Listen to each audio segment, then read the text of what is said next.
Welcome, everybody, to tonight's show. We are so excited. We have a special guest with us tonight, Victor Dedaj, and I love saying that name. I've been practicing it all afternoon. He's going to tell us about living in New York City, living in the big city out there, as well as he has a book that came out last year, and then he's got another book coming out this year. This guy's a madman. With success and success principles and that. Without further ado, let's just bring him out. How you doing, Victor? I'm doing fantastic, Dave. How you doing, my friend?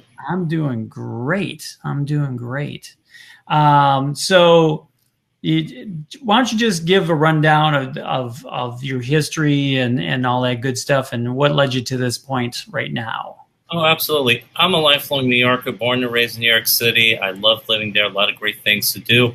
I worked in the corporate world for many, many years. I got let go about 5 years ago. And frankly, I was relieved when it happened because I felt like I was in a rut. And I've been interested in working as an entrepreneur for many years. So after I got let go, I took some time off just to recharge my batteries. And then I started working online.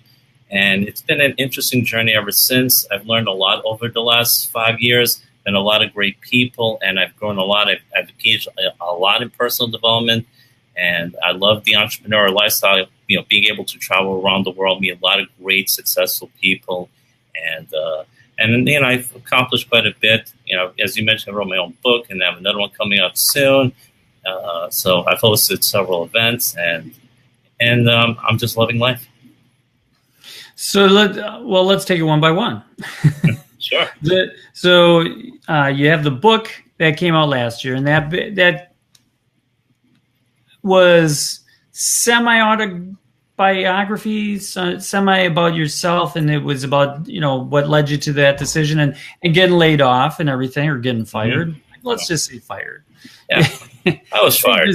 I love it when they come in and they go, "We're going to downsize." So you're this half of the room, you're gone. That half of the room, you might be gone next week, but feel free to stick around and train some people. And yeah, we've kind of all experienced that from time to time. So tell us a little bit more about things are. Is there an earthquake in New York City that we didn't know about? Something just fell down my room. Sorry about that. That's okay. So tell us about. Let's go by one. So tell us what you really felt with the downsizing. Well, I was not surprised. I was expecting it. Companies going through some tough times, so it wasn't a total surprise. And honestly, I really wasn't too happy there at the end.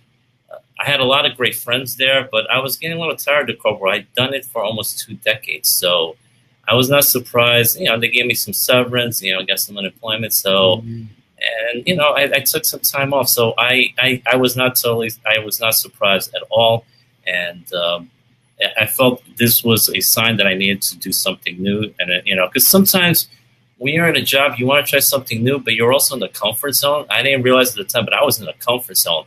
I wanted to try something new, but at the same time, I was afraid to try something new. So this kind of forced me to get out of my comfort zone. And, once I was fired, it gave me the incentive to try something new.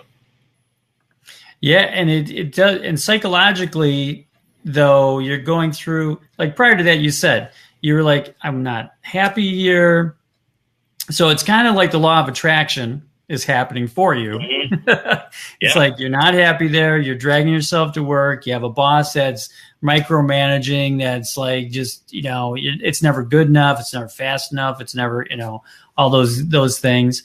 And then, so psychologically, you kind of go through that, and then you get fired, and you still kind of go through some of those steps of grieving, because you're, even though you had an idea of something maybe that you were going to go into, you still didn't have the definite path probably forged ahead. So how did you get through that? Well, again, you're right. And I did go through a little stage of grieving because I've been there for so many years. So it was kind of hard saying goodbye to everything. And when you do get let go, even though it's for the best of you, but a part of you also wonders, it's kind of like you get dumped in a relationship. You kind of feel like, what did I do wrong? Was I a failure? So I went through some of that too. what helped me a lot was I also had very supportive friends, and they say, "Yeah, go try something new, and maybe this is probably the best thing for you." So I think taking some time off to reflect on what I wanted to do helped a lot. Like it's not like I got fired and then 2 days later I started becoming an entrepreneur. I also took some time off and just to re-energize and think about things. Sometimes when you rush into something, it could be a mistake. But taking that time off and reflecting, over the course of several months, just reaffirmed this is what I wanted to do. Because, at the end, I felt like I wasn't being myself. Because when you're dealing with the core world, the culture there, sometimes you have to play a certain role. And you got to do things you don't want to do, act a certain way because you're afraid of getting into trouble or getting fired. Now, being an entrepreneur, I can act the way I want, and I'm not worried about someone firing me or someone getting angry at me. Whereas before, I'm like, if I said the wrong thing, it can be held against me. And sometimes we have higher ups that hold it against you. No matter what you do, you're toast. Yeah, yeah. Even if you wear something different than they do, or all those different things. So you finally figure out what you want to get into. You want to start doing the next step, next phase of your life, and it was you chose to be the entrepreneur. Mm-hmm. So what made you? So did you have family that had their own businesses that were entrepreneurs before, or is it something new? Well, in terms of my immediate family, no. I had a cousin who prepared income tax returns. It was just more. I read about some people, and they talked about how much fun it was being an entrepreneur. I went to some of these free seminars that people offered. And become a successful entrepreneur, become successful in real estate. So that always piqued my interest. Sure. And so the problem was when I started, this is a brand new field. I had no idea what I was doing. So pretty much I, like most newbies, did everything wrong. Yep. Because I had no one to guide me. So like with everything, you need some sort of coach or mentor, just like you do if you're in the corporate world or you're in sports, like LeBron James has a coach, Serena Williams has a coach. So, and if you want to work online, you really need to get some sort of coach. I didn't realize that at the time. First few months, I tried everything on my own, and needless to say, nothing went right. I made absolutely no money. But you got to watch a lot of YouTube videos. Oh, absolutely. I watched a lot of YouTube videos, learned a lot of things. But yeah, so it was... You learn by making mistakes. So that's something you got to understand. Sometimes you have to fail more often. When you fail more often, you will learn from your mistakes. If you never try, you're never going to learn. You won't make any mistakes, but you won't get anywhere. So it's good I made these mistakes because I learned what not to do. So then I can teach people, this is something you don't do. Avoid doing these things because it can get you into trouble. It's a waste of your time. And then later on, when I got some mentors, they say, yeah, Victor, don't do this. It's totally ineffective. But I don't mind it. I learn from it, and then when I see other people doing it, like on social media, when they do stuff like spamming me their links without even saying hello to me, I try to. I don't yell at them. I try to explain why it's ineffective, and most of those people are appreciative of it because they don't know. Right, and they're probably following what someone else either said or did, and they're probably following someone that isn't very successful. Exactly, because the successful people will not tell them to do it. Talking about it, yeah. So then we move forward, and you start up, and So last year you wrote the book, right? And the name of the book was "You Can Be Successful," or "You Can Become Successful." Yes. Oh, there you go. Exactly, right there. You can become successful. So tell the people out there. I read it, but tell them what it's about. Okay, so it's a book to encourage people that no matter where you come from, you can be successful. So I share a little bit about my background. So you mentioned part of it's a little bit autobiographical. So I think it's important in the book to share a little bit of who you are, so people can understand you and relate to you. So I want people to relate to me first. So I share a little bit in the beginning, and then I share some of my experiences of working online, where I did well, where I didn't go well, and I share the things I've learned from either doing it myself or from watching other people. Because over the years, when I've gone to all these events, I met a lot of successful people. So I shared the things I've learned from them, what I've learned from watching YouTube videos, modules, reading books. So everything that I've learned, I want to share with them and just make them realize if you follow these steps, you and are consistent with it. You have to be consistent. You can't try this for 2 or 3 days and say it doesn't work. You got to do this over the course of many months.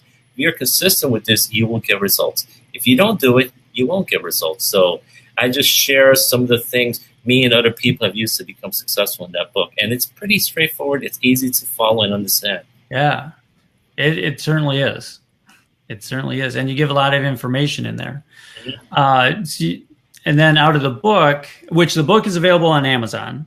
Yes, let's do that first. Yeah, the book is available on Amazon. You can get the paperback on Amazon. You can also get the Kindle version. So whichever you prefer. Nice. And so you have that on Amazon. And so then out of that, did do you call them seminars, workshops, the talks that you do? You set those up. Did that come out of the book, or was that separately? No, I've done that separately. I've been invited to a bunch of events to speak. I've hosted my own events, so that's separate. I like talking. I like public speaking. I like to share my wisdom with other people.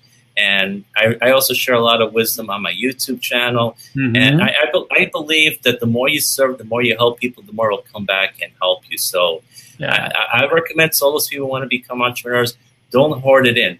Don't be afraid to share your value with other people, because the more you share, the more it's going to come back to you. Trust me on that. And every successful person will tell you that. Yeah, it's very true. It's very, very true. And just a quick point, if anyone has a question for Victor, you can certainly throw it in the comments, and we'll pop those up on the screen, and Victor can answer those. Or if you just want to say hi, feel free. So you did the speak, and do you do them as workshops? How do you do your events?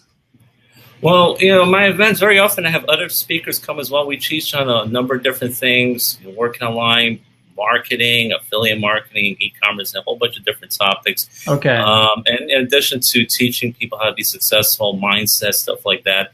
So in my events, I kind of try to give people several different things, because some people might like this and then other people might like that. So I try to give them a taste of several different fields. Mm-hmm. And I try to invite very successful people who are successful at what they do, and also are great speakers who are good teachers, because I want to give people the best in my events. Yeah.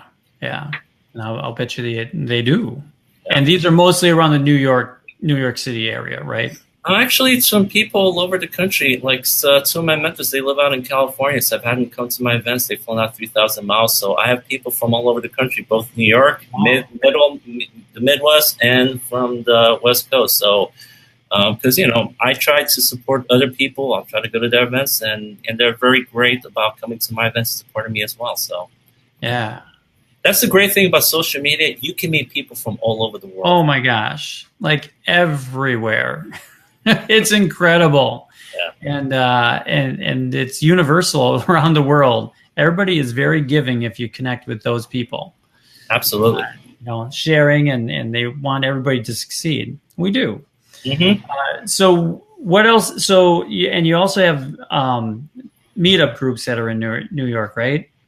Oh yeah, there's a whole bunch of meetup groups there, and there's public speaking groups there. There's Toastmasters groups, and for those who want to learn how to speak, I recommend joining a Toastmasters group. They're great. They're all over the country, all over the world, and they're pretty cheap. It's like $50 for 6 months or something like that. So. Okay. And they're and you meet a lot of great people there. So if you want to learn how to do public speaking, definitely join Toastmasters. So you did that in New York City? I'm actually in the Toastmaster group right now. I did it years ago, and I'm back in it. Yes, because again, I'm always looking how to improve myself. That's the other thing. You cannot get complacent. You always got, at the end of every year, you got to say, you look at what you did well, and then say, what do I need to do to go to the next level? Because everyone's competing against you. So if you stay stagnant, people are just going to surpass you. So so I look, what do I need to do? Do I need to host more webinars? Do I need to do more personal development? What do I need to do extra? So I look at that every year. So you always have to be constantly growing. Yeah. Yeah, you're either growing or you're dying. Exactly. There's no plateaus anywhere. I mean, it's just like a plant or anything. It's either growing or it's dying. And so you have to keep feeding. You got to keep feeding your brain as well as your body, as well, everything. Yeah, totally agree with you on that. So with the so you moved on from you do the speaking events. Tell me, well, let's plug Toastmasters a little bit. Let's do that first. So tell me about your Toastmasters. Yeah, so someone that Toastmasters doesn't know and wants to become a speaker, that's a great way to get out there and learn. Yeah. Yeah, and Toastmasters, they're good because each week, each time you have a meeting, there'll be several people in the group that'll give some talks, and then you'll get a review by everyone. You'll get one person reviewing you. They'll say what you did well, what you didn't do well, and they'll also time you. So maybe your talk's like 6 minutes or 7 minutes, so they'll tell you if you went over or not, and then they'll tell you things that you try to avoid doing, like try not to say a lot or in certain words, because there's a tendency in all of us to do that, and I still do that. I have a tendency to say so that's something I'm trying to cut down on. But they teach you that, so you look at that and you practice it. And when you're a newbie, they'll have you first work on something called the iceberg, and then they'll have you do certain speeches out of a book they have, and then you graduate out of the book and you move on. So it's you work at your own pace, so you don't have to get it done in like a month or two, So you just work on it, and also the other great thing is a lot of these groups, if you don't want to become a member, if you just want to come as a guest and observe, you can do it. So maybe you want to come 2 or 3 months, observe how the meetings are, and then maybe in 3 months you can decide if you want to join one of them or not. So you just go on their website, and they're usually very supportive. They'll teach you, they all have a certain format that they adhere to every single time. And it's a great way to learn. And if you're a shy person, it will definitely help you overcome your shyness because they're usually very supportive. Nice. Yeah, and it's networking. Exactly. And you'll meet a lot of great people from a lot of different backgrounds. Yeah. So it's enlighten you about speaking and speaking gigs, and it'd be a great place to just meet people and network that way. Absolutely. You'll meet a lot of great people from a lot of different backgrounds, and maybe you guys can help each other get gigs. Yeah. And you do coaching also, right? Yes. Yeah, just coach people who how to be successful online. So because I've been doing this for several years now, so I'm there to also help people because I know I needed a mentor, so I know people need mentors. Oh, most definitely. Most definitely. So do you do that? You do it like I do it through Zoom and work that way. How do you usually coach people?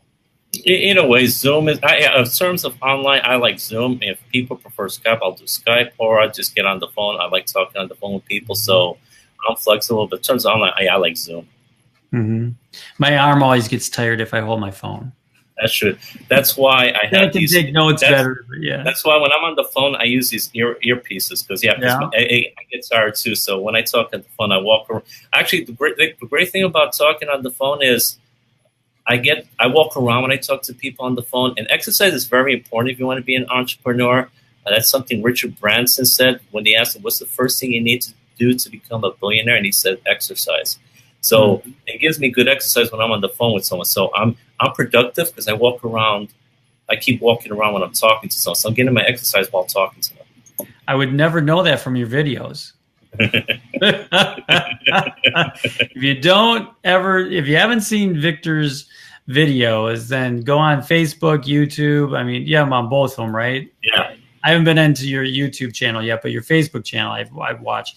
But he does. What do you call walking with Victor, or what is that? No, well, one thing I've learned. It should have a title because that's what you do. Yeah. When I do my Facebook live videos and I go outside, I go walking. And actually, they've done studies. When you're active in your videos, the more active you are, the more people like it. So if you're constantly staying stagnant, after a while, a lot of people go away from your video. So walking is a great way to remain active. So how do you get your selfie stick to be steady, though? That's what I want to know. Actually, when I'm walking, I usually don't use a selfie stick. I use I don't. I use my hand, believe it or not. So. My gosh. Yeah. Wow. Well, I figured it was a selfie stick or something that you had it on, but oh my gosh, your arms got to be super tired. You go for minutes talking on there. Yeah, I'll go for like 3, 4, 5 minutes. Yeah, it's hard to do with a selfie stick. I use a selfie stick generally to take like a big group photo, but it's hard to do that doing a Facebook Live. Walking around, especially when you're walking. Yeah, so so I can't. So maybe that's something. Maybe I need a mentor to teach me how to do that. Something, or you can just put it on like a GoPro or something that could come off of you or something. Yeah. Yeah. So did you ever walk into anything? You're in New York City. Did you ever walk into someone or a pole or something while you're filming? A couple of times I almost ran into people when I go into Manhattan, because Manhattan can get very crowded. I almost did, but I'm always looking around, because when you live in New York City, you learn to be careful when you walk, because it's so easy to bump into people, especially like during lunchtime, because it gets very crowded. Everyone's leaving work to go outside, so it can get very crowded during lunchtime or when they're heading home. Yeah, I'm like, I'd be so focused on what I'm doing and looking at the screen that I'd be like, boom. I could just see that happening. I'm just a klutz. So now we have, so you have the other book, we do the events, and you're continuing to do the events. You have other events planned for this year? But probably toward the end of the year. So I've had a lot of things going on. Because right now I have a whole bunch of programs going on. Then I'm joining. Like right now I'm in Jack Canfield's Train the Trainer program, I spent a week with him in California last month. I'm going to do another one in September, and then I have another event to go to for 3 days, and then I have 2 events. I have one of my mentors in Orlando in July, and one with another mentor in August. So it's going to be really hard for me to host any events. So I'm looking more probably toward the end of the year for my next one. Year to do that. Sure. So let's talk about Train the Trainer. Yeah. That's a 5-day, pretty intense. Yeah, Train the Trainer is intense. It's a 2-week program. He also does an online program where you can get certified online, but that's part of it. But to be fully certified in the Canfield methodology by Jack Canfield, you got to spend 2 weeks. 2 weeks a year. So you spend 1 week earlier in the year, and then one later on the year. And it's very intense. They go over everything there, and there's also like 2-3 nights. We have an extra couple hours, so they want to make sure you fully understand everything they're teaching you. And then in between the 2 meetings, we have a bunch of things we need to do. We have to do a 1-hour webinar, a half-day presentation, a Come As You Will Be party, and we have to be in mastermind groups every 2 weeks. We also have to have an accountability partner, and that's something I highly recommend. In addition to getting a mentor, get yourself an accountability partner. This is a person who you talk to. You can do it every day or once or twice a week. Yeah. They hold you accountable. So if you're not doing the things you're supposed to, they won't hear an excuse. They'll say, make sure you do it next time. So it's good to have someone to keep you accountable. Just like you work a regular 9-to-5 job, your boss holds you accountable. Because if you don't do what you do, you get into trouble. So accountability partner is something I highly recommend. You want to be successful, and mastermind groups. Mastermind groups. And you have 5 or 6 different people, all giving different perspectives, all helping each other out, all very supportive of each other. So I really enjoy our mastermind group. We just had our session today, and I got some great advice from them, and I shared some with them. So it was a great session. Yeah. Most definitely, and like anything, as far as mastermind groups go. If for some reason it's not working for you, keep looking, keep putting things, and be honest within those mastermind groups. Hopefully everybody that's watching is in one, but keep looking and keep forming until you get the perfect blend. Sometimes it's like, boom, out of the gate, you got a great blend of people, but then sometimes as people grow, because we're always growing, and so some might outgrow the other ones, and you want to keep, working at it. So it's like keep pushing towards getting that perfection in that mastermind group. Yeah, absolutely. Yeah, if it's not working for you, find another one, and you can. There are 7 billion people in this world. Yeah. So just keep accountability partner. Let's go there. So how do you use the accountability? Because I've tried it several different ways. Email doesn't work for me. So how do you do accountabilintacountability?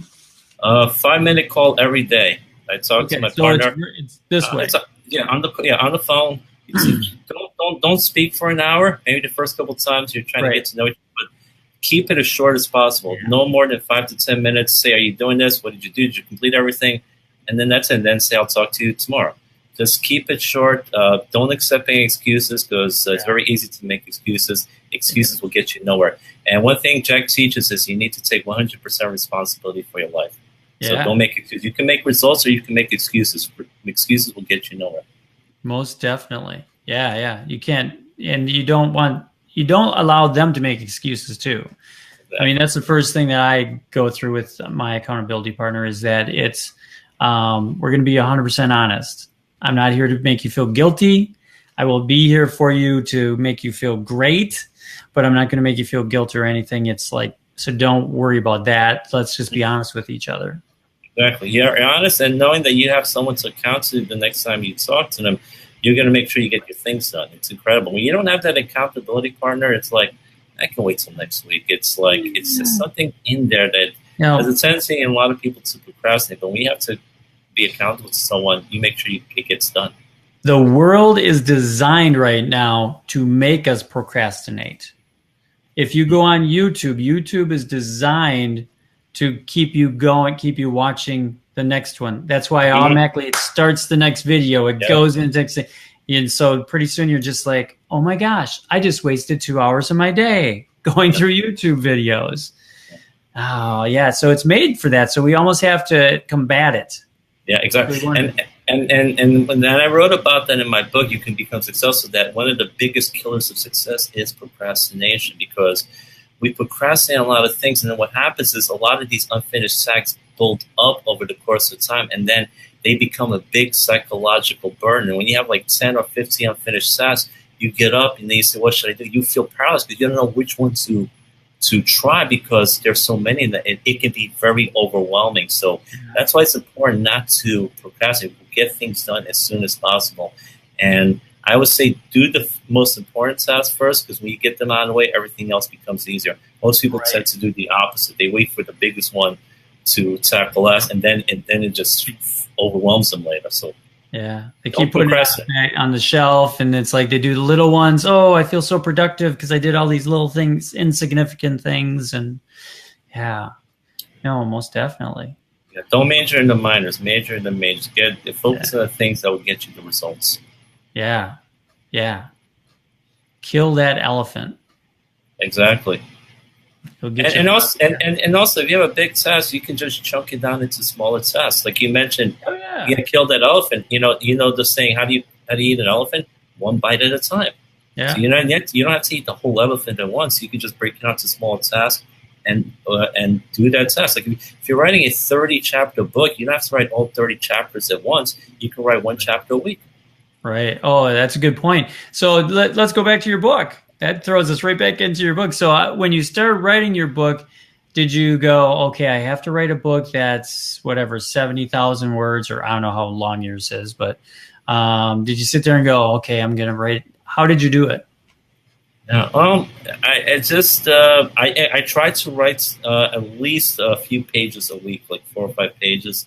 Okay. And over the course of several months, and I try to be as consistent as possible with it. And then I went over it, and and it's a good learning experience. Obviously, I learned a lot from this experience. And here's the thing: whether you want to write a book or get a product out, just get it out. Because, for example, a lot of people want to write a book, but they don't get around to doing it. Just get the book out, and if you want to make improvements, you can always come out with a second edition.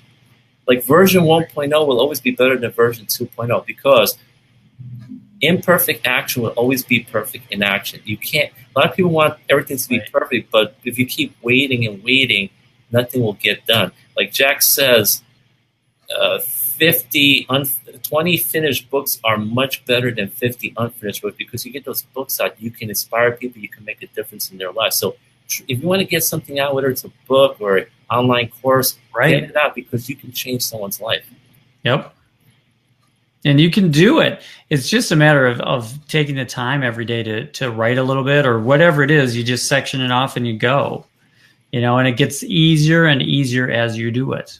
Exactly. With everything, it's just getting out of your comfort zone. And anything you try the first time is going to feel very uncomfortable. It's like the way you hold your hands, all right?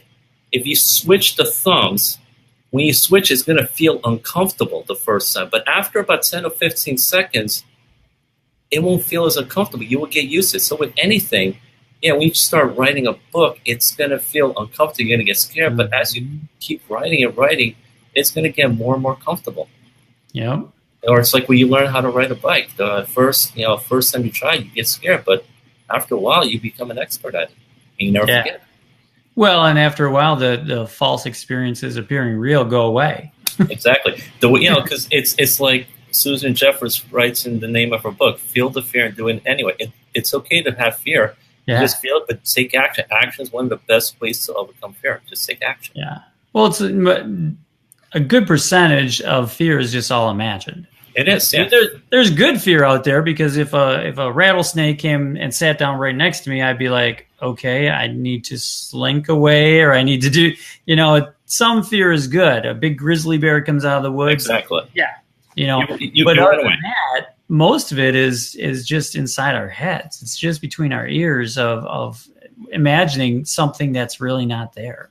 Yeah, and if you look at your life experiences, probably 90% of the things you feared never came to be. Never. You think if you don't do well on this exam in high school, your life is ruined. You took the exam, no matter what happened, you moved on with your life. Or if this girl rejects you for a date, your life was ruined. No, even if she said no, you moved on. Right. And most fears are imagined. In fact, we're only born with two fears: the fear of falling and the fear of loud noise. All of the fears are created by us. Yep. And if you look back, you will realize it's more realistic to not be fearful. Like you said, there are some cases like you run into a bear or a rattlesnake, say, yeah, you should get away.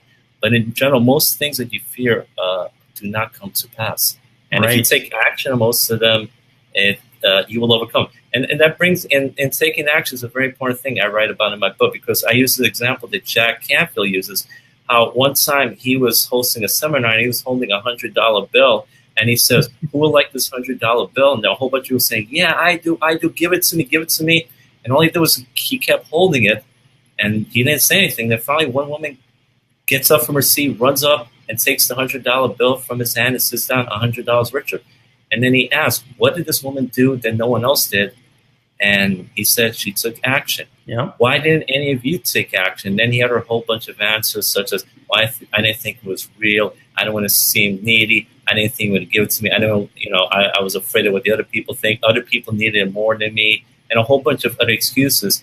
And then Jack said, see, these excuses which you're using now, those are the same excuses you use not to take action. Exactly. You got to admire the people that dive in the deep end of the pool. Mm-hmm, absolutely. They're trying. Exactly. And you can get in there and maybe go, oops, wait, I don't know how to swim. And you'll probably make it out some way. Mm-hmm. Most people. Yeah. And hopefully you have a lifeguard there too. Exactly. So it's like you got to admire the people that take action every day, whether you're going to, and when I had my retail store a long time ago, same thing. My motto, my philosophy that grew out of that first entrepreneur. We didn't call it entrepreneurs back then. That was just you're a business owner, Mm-hmm. Now we got these nice French terms. Mm-hmm. I am an entrepreneur. Makes it sound very sexy. But back then, it's like I just told my employees too. I don't care if you make a different decision than I would, or take a different action than I would. Just do it. Mm-hmm. Just do what you think is best at that moment in time, and if you're either going to learn from it or you're going to succeed from it. So one of the two, and it doesn't matter as long as you take action. Yeah, and that's a great attitude to have as a boss, because I can tell you in the corporate world, not all companies have that attitude. Right. There are many environments where employees are afraid to make a mistake, so they're afraid to do anything. But if they're encouraged to try, and even if they make a mistake, they learn from it and figure out how to make things better, it's going to be a much more productive environment. But unfortunately, some environments are not like that. So if you have an environment where you're allowed to make a mistake and get better at it, it's going to be a much better environment. Yeah. Oh, my gosh, yeah. Because that's where you're going to get innovation. Absolutely.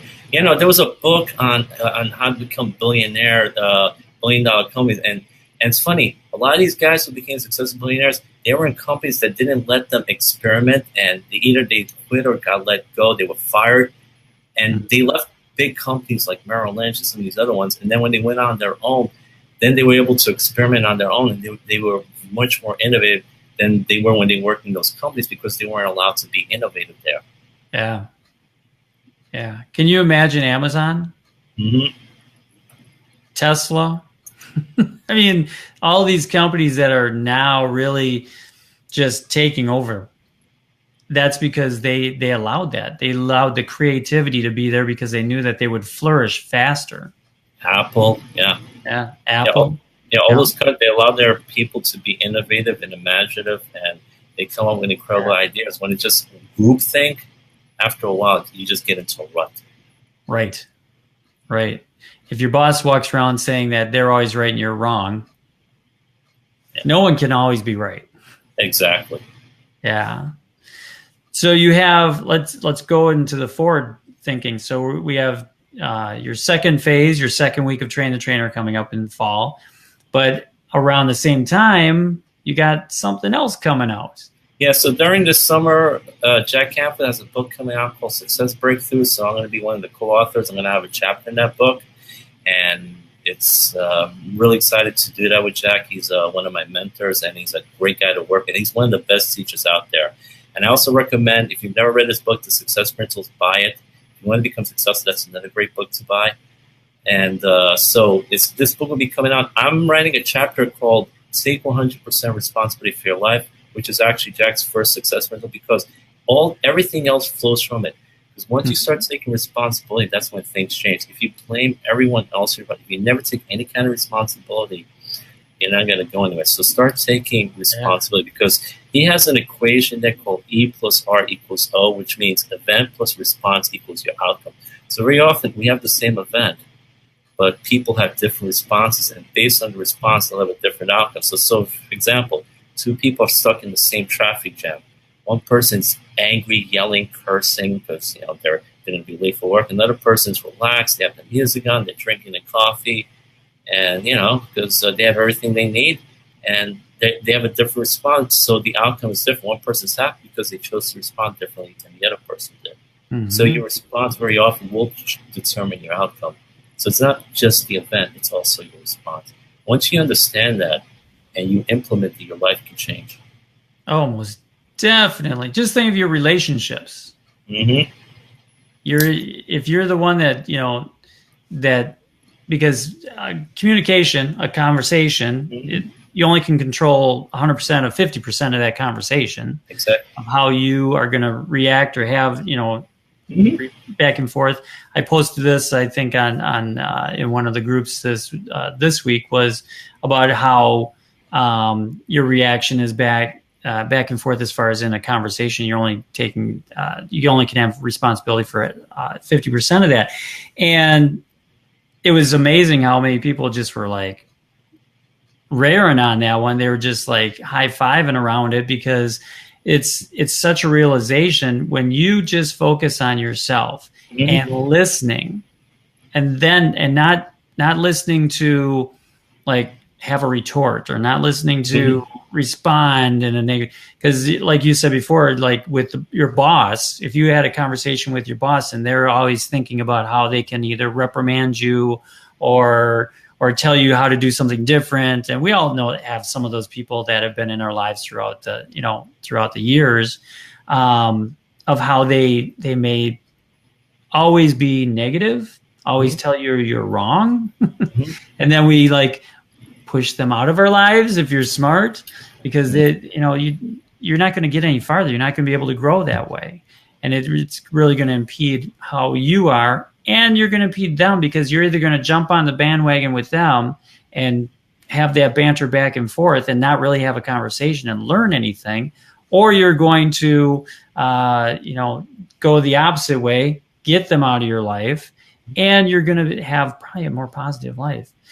And another little tidbit as far as taking 100% responsibility for your life and your decisions, it raises when you start doing that, you see such a shift in your vibration. Mm-hmm. with the law of attraction and all those good things. But it's like that your vibration changes, because then you're not concerned about, did I lie? Did I have to bring yourself, when you have to succumb to someone else and you can't be yourself, we kind of crouch down. Our body posture is different. Everything's different. Mm-hmm. But when you're able to you say, hey, I made that decision, wasn't the best one, but I learned from it. Or, hey, I made that decision and look what happened. Mm-hmm. You stand up better. Your vibration is higher, and then you attract all that good stuff into your life. Yeah. So it just starts that way. Yeah, absolutely. When you take responsibility, just things seems to work out. But even if you could say maybe in certain instances, like maybe an earthquake or something, it's not really your responsibility. If you act like it, things tend to fall into place. You can say law of attraction comes into place. People want to be around you. They want to work with you. They're more attracted to you because they're not afraid to come on to you. You're not complaining about things. You're not going to criticize them for everything. You're going to realize, man, I take responsibility for everything. And you're right, because you're going to be a lot less negative about things. And when you're very negative, people are not going to be around you, and you're not going to attract that success. And it's interesting. Some teams, they can have a really good player, like say in basketball, but if he's very negative, they'll trade him for two players who are not as good, but they'll play better as a team because there's a more positive atmosphere. They play together as a team. So it's actually addition by subtraction. Even though they're getting rid of a really talented player, they're playing better because of the attitude he has. Yeah. These people are taking responsibility. They're like, okay, I'll do this, I'll do that. But it's very easy to fall into that trap of blaming everyone, because it goes back to the Garden of Eden. Adam blamed Eve, Eve blamed the serpent, and it's been going on ever since. People just in general don't want to take responsibility, but when you do, things just tend to work better. Like you said, your posture is much better, and you're more productive. You tend to get things done, and you just you react better to things. You'll find a way out of it, because when you're always blaming, you can't find a solution. When you take responsibility, you say, I'm responsible for what happens. I'm going to find a solution. Yeah. You're going to have a much better attitude. Yeah. You're going to get more things done, and you will find the solutions to your problems. Yeah. Yeah, and that's a good point, because most people are they're separated in two categories. There's a lot of different categories, but there's two main categories. You either plague on the problem or you find the solution right away. And I tend to be like, here's the issue, and here's the solution. Or I have A, B, and C as solutions. I can either go do this, this, or this. And that's how my brain works. But not everybody works that way. A lot of people are more, they plague on the problem, and then all of a sudden it's like, oh, and now I'll try to find a solution. So I think you're onto something there. If you start taking responsibility for every decision that you make, you start to see solutions faster. Mm-hmm. Yeah. It's what you focus on expands. If you just focus on the bad things, the negative things, the problems, you only see problems. Yeah, that's all you're going to check. It becomes a self-fulfilling prophecy. But when you change your point of view, you change your paradigm, and you're going to see different things. You're going to see opportunities. You're going to see solutions because you're changing your focus.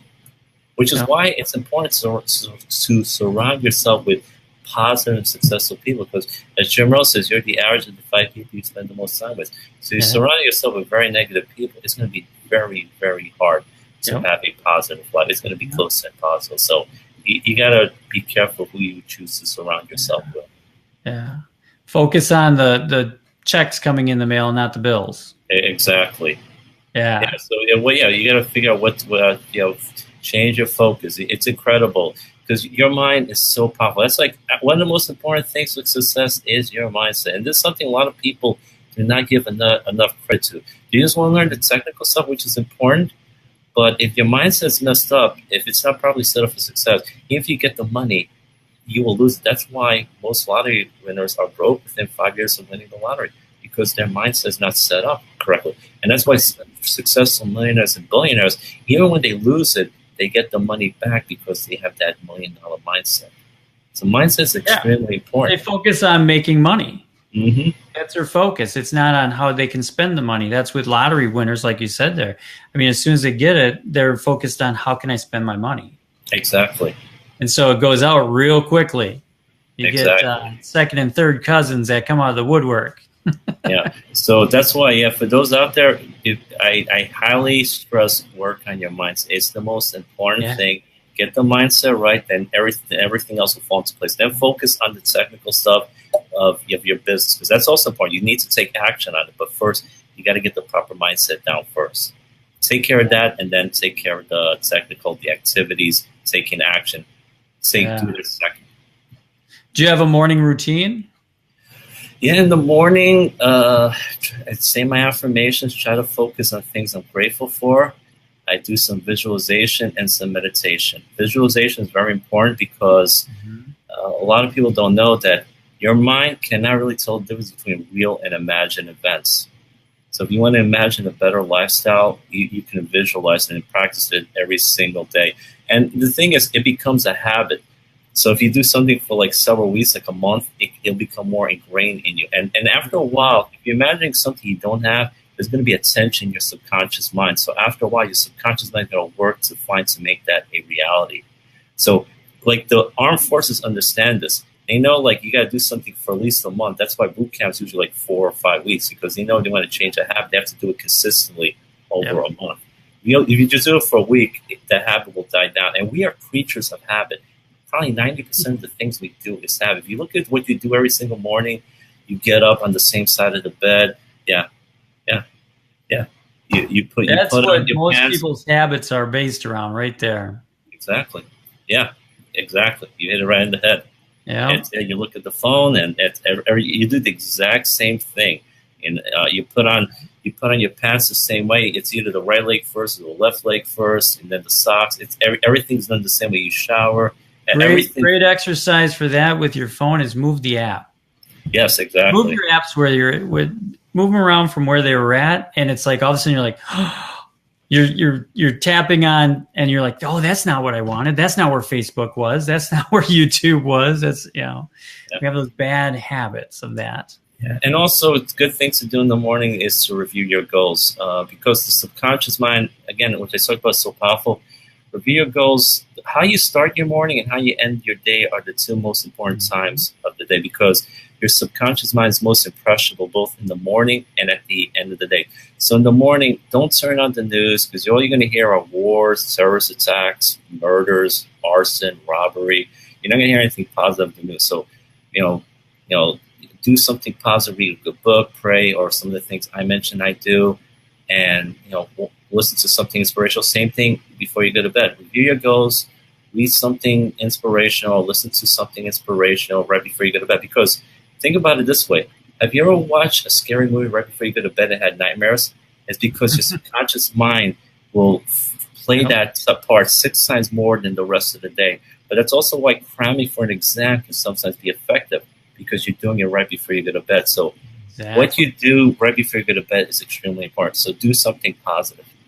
Yeah, most definitely. There's paraliminals. If you're having problems with it, you can do the paraliminals. You can buy those and put a headset on, do that before you go to sleep. Meditation, deprogramming that way. Yeah, most definitely. That's the key to all of that. In the morning, like you said, because you wake up and you're just a fresh slate. You don't have all the little things bombarding at you from all day. And I love getting up at 4 a.m. 3 and 4 o'clock in the morning is the best. There's just not as much negative energy out there from the cars and from the radios and the cell phones and those are all in the way. Those waves are all in the air. So if you can do your meditation and your visualization and that right away in the morning, that's perfect. That's perfect. And if you're going to do visualization meditation, it's really better to do it in the morning, because if you say I'm going to do it later in the afternoon, life gets in the way, things happen, and you'll find out before you know it, it's the end of the day, you're going to sleep and you don't do it. So really, if you're going to do visualization meditation, try to do it the earlier in the day, the better. Yeah. And a lot of things, it's better to do, because as we're doing things throughout the day, after a certain point, you get less productive. So it's better. The earlier in the day is the best time to do many of your tasks. And also drink lots of water throughout the day. Keep yourself properly hydrated. And when you wake up in the morning, definitely drink your water, because you've been sleeping for 7 or 8 hours. You're dehydrated. So instead of having a cup of coffee, which I used to do. I'm a recovering coffeeholic. I drink my water when I get up, and I have steady energy throughout the day now. Because when you have coffee, you crash in an hour and a half or two, and you need to get some more. When you have water, you don't crash. Yeah. Because your body's like 70 to 75% water. And a glass of ice water before you go to bed and a glass of ice water when you get up in the morning will prevent heart attacks. I did not know that. Wow. I didn't know that either until I had a heart valve replaced in 2011, and that was like one of the little tidbits. Wow. I didn't have a heart attack or anything, but they're just because you go for a therapy and the therapists are used to heart patients and they just start telling you this stuff. Wow, good to know. Yeah, but sometimes it's hard if you drink that glass of water, that ice water right away in the morning, and you have to run to the bathroom. It's like, ooh, that's not a good trigger for you. Or maybe that's just me. I don't know, but yeah. So as we're kind of closing up here, or coming to a close, let's put it that way. Tidbits. Let's talk about. So for an up and coming, because we're broadcasting out to creating successful coaches too. For someone that's up and coming in the coaching world, what would be a couple of tidbits that you would save them time and money on? You mean like people who want to become successful in general? Yeah. Number one, again, get yourself a mentor. It's going to save you. Invest the money. It's going to save you a lot of heartache. It's going to save you a lot of years of trouble. You can learn everything you need to know on the internet, but it'll take you like 15, 20 years. Save yourself a lot of time. Get the mentor. Invest in yourself. Because psychologically, here's the other thing. Like if you invest in a stock, it means you think the stock is worth it. If you don't invest in it, it's because you probably think it's not worth it. So psychologically, if you're not willing to invest in yourself, you're subconsciously saying, I'm not worth investing in. So that's another thing to come up. But get yourself a mentor, invest in it. Be consistent. Consistency is very important. Don't show up once or twice a week and then take off for 4 days. You got to be consistent every single day over a prolonged period of time. Be persistent. Don't give up. Don't give up 3 feet from the goal. A lot of times people give up right before they're about to hit that success. So be persistent. Work on your mindset. Build a foundation. Like personal development is very important. You got to build that proper foundation. And don't worry if you don't get immediate results, because if you're building that foundation, you will eventually get those results. Because like if a house has a good foundation, it's going to withstand all those storms. But if it has a shaky foundation, a storm will blow it down. So if you have a good, solid foundation, if you have that personal development, you learn from your mentors. And so for example, you join a company that goes under, you can go to another company because of your foundation, your personal development. You can take your talents elsewhere. If you don't develop yourself and your company goes down, you're in big trouble. So that's why it's important to develop yourself. Focus on your progress, not on perfection. Everyone wants to, hit $1 million in 2 months. But it's like, it's the person you become in the process that's important, because once you develop yourself over the course of 1, 2, 3 years, you're going to attract a lot of people. Opportunities are going to come your way, and people want to work with you because they know you have value to provide to them. So really focus on that. Very often, because of the society we're in, we want instant gratification, but you really need to just be patient and realize if you're consistent, you will eventually get the results, because you cannot do the right thing over a prolonged period of time and not get results. So the results will come. Just be patient with yourself. And just ask people, see what other people do. Model other people. Success leaves clues, as Tony Robbins says. So see what other people do. Like when I hosted my events, my first couple of events, I learned from some of the other events I went to. I saw what the other hosts did, and I picked what I like. I said, I want to do this. I want to do this. So this is how they do it here. So I learned from watching other people. So see what other people do, whether it's at events, reading in books, YouTube videos, etc. Model other people, because don't try to reinvent the wheel. Tweak it a little, but just see what other people have done. So it'll make it a lot easier for you. So you don't have to go crazy trying to do everything. Just learn from what other people have done. Yeah, learn the methods. Exactly. Yeah, and I agree with the mentor or coach. Hire a coach. You'll get there faster, and you probably will spend less money. I mean, the national average is 4% of people that buy a course finish it. So 96% of the people out there buy a course and don't finish it. Yeah. So the odds are against you really fully absorbing a course. And the courses, if you took a how to do or how to be on Facebook course right now, it's going to be obsolete 3 months from now. Yeah. The algorithm changes and things change and video goes up or goes down or this goes up. And so, I mean, if you talk to somebody from last year that probably took a course about how to be successful on Facebook, it's all different now. Yeah, so absolutely. If they did exactly what they were told, they're doing nothing right now. So exactly. Yeah, so things change like that. But with the courses, hire a coach. Yeah. You'll get there and you will spend less money. The big picture, in the long run, you will spend less money than you will on all these other courses that you didn't get anything from. Exactly. And your coach can give you tidbits that you won't get from any course. It might be something he heard from someone last week and he'll say, hey, just do that. It's incredible. Little tidbits can help you out. So that's why coaching is important. That's why going to events is important. Not just meeting the people, but you'll get tidbits going to that event just from having conversations with people there that you won't get from watching a live stream on the internet. Yeah. So that's very important. And one last go ahead. I just want to say, and again, write down your goals. It's very important. When you write something down, you review it, it sinks into your subconscious more. People who write down their goals are 1,100% more likely to act on it than people who don't write them down. So write them down and review them regularly. Yeah. And if you have a memory like mine, you need to write them down anyway. Yeah. Otherwise, you'll forget. Yeah. Well, as Victor Dedaj says, when you think it, ink it. Yep. Because we all tend to forget. We'll say, yeah, I'll remember to write it because I will forget sometimes too. So I come with a good idea. I'll write it down. If I don't have a pen and paper, I'll just make a note on my phone. So this way I remember it. It's because you forget that idea. It could be something that can make you money. Yeah, I agree totally.